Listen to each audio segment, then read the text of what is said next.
ఉన్నతమైన కుటుంబంలో పుట్టిన అలాంటి వాళ్ళు ఇలాంటి పనులు చేయడం విడ్డూరంగా ఉందని విజయనగరం జిల్లా బీజేపీ అధ్యక్షుడు ఉప్పలపాటి రాకేష్ వర్మ అన్నారు. పార్టీ కార్యాలయంలో ఏర్పాటు చేసిన విలేకరుల సమావేశంలో ఆయనతో పాటు జిల్లా మాజీ అధ్యక్షురాలు రెడ్డి పావని, కూసుమంచి సుబ్బారావులు పాల్గొన్నారు. దేశ భద్రతను దృష్టిలో పెట్టుకుని ప్రతి ఒక్కరూ పోలీసులకు సహకరించాలని రాజేష్ వర్మ అన్నారు. శాంతికాముక జిల్లా అయిన విజయనగరంలో ఉగ్రమూలాలు బయటపడడం శోచనీయమన్నారు. మత కలహాలు చెలరేకుండా విజయనగర ప్రజలందరూ సహకరించాలని ఆయన కోరారు.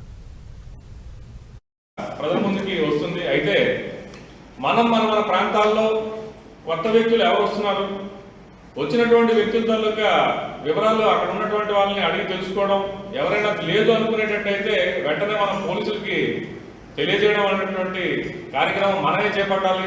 ప్రతి పని పోలీసు వ్యవస్థే చేయాలంటే జరిగే పని కాదు. ఖచ్చితంగా ప్రజలందరూ కూడా అప్రమత్తంగా ఉండి సమాజం ఇది ఒక అత్యవసర పరిస్థితిగా భావిస్తూ దీనిపై దృష్టి సారించి ప్రజలందరూ కూడా పోలీసు వారికి సహకరిస్తూ కొత్త వ్యక్తులు ఎవరైనా ప్రాంతంలో సంచరిస్తున్నట్లయితే పోలీసులకు తెలియజేయాల్సిందిగా మేము కోరుకుంటున్నాం.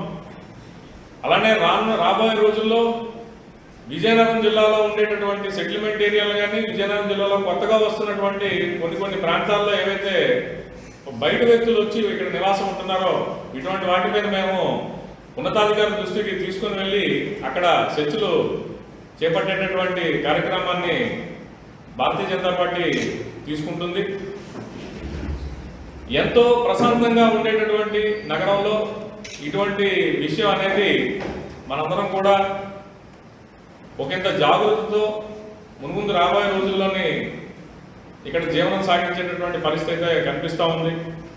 మీడియాలో వచ్చేటటువంటి కథనాల ప్రకారంగా చాలా రకాలైనటువంటి కథనాలు చెప్తున్నారు. అయితే పూర్తి సమాచారం వచ్చేంత వరకు కొన్ని విషయాల్ని మీడియా ముఖంగా మేము ప్రస్తావించకపోయినా అధికారుల దృష్టికి అయితే తీసుకుని వెళ్ళడం జరిగింది.